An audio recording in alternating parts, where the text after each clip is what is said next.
மனநலம் குன்றிய பெண் ஒருவர் கடத்தப்பட்டிருக்கிறார்.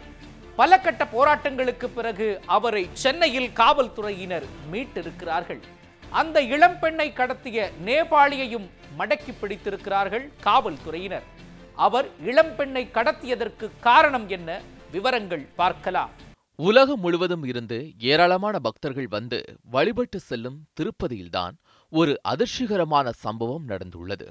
தெலுங்கானா மாநிலம் கம்மம் மாவட்டத்தில் உள்ள கொத்தக்கூட பகுதியைச் சேர்ந்தவர் பிரம்மையா.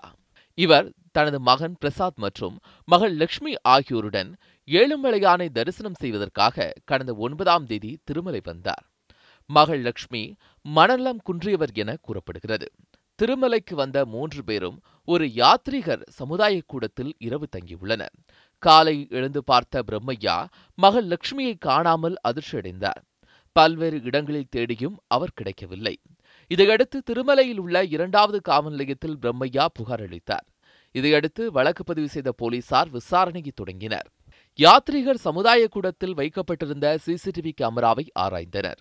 அதில் நள்ளிரவு 1 மணிக்கு வாலிபர் ஒருவர் லட்சுமியை அழைத்து செல்வது பதிவாகியிருந்தது.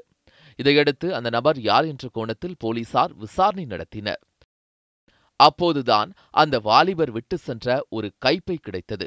அதனை ஆராய்ந்தபோது சென்னையில் உள்ள தனியார் கம்பெனியில் செக்யூரிட்டியாக பணிபுரிவதற்கான அடையாள அட்டை மற்றும் ஆதார் அட்டை கிடைத்துள்ளது. இதனை வைத்து போலீசார் விசாரணை மேற்கொண்டதில் அந்த வாலிபர் சென்னையில் இருப்பது தெரியவந்துள்ளது.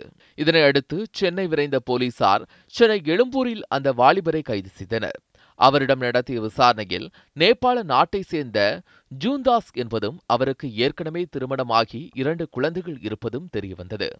வேலை பார்ப்பதற்காக சென்னை வந்து தங்கியவர் திருப்பதிக்கு சுவாமி தரிசனத்திற்கு வந்தபோது லட்சுமியை பார்த்துள்ளார். பிறகு அவரை திருமணம் செய்து கொள்ளும் எண்ணத்தில் அழைத்து சென்றுள்ளார். ஆனால் மனநலம் பாதிக்கப்பட்டவராக இருப்பதால் எழும்பூர் ரயில் நிலையத்திலேயே லட்சுமியை விட்டுவிட்டு சென்றுள்ளார் அந்த இளைஞர். இந்த நிலையில் எழும்பூர் ரயில் நிலையத்தில் போலீசார் விசாரணை நடத்தினர். அப்போது லட்சுமியை ரயில்வே போலீசார் மீட்டு அரசு காப்பகத்தில் சேர்த்தது தெரியவந்தது.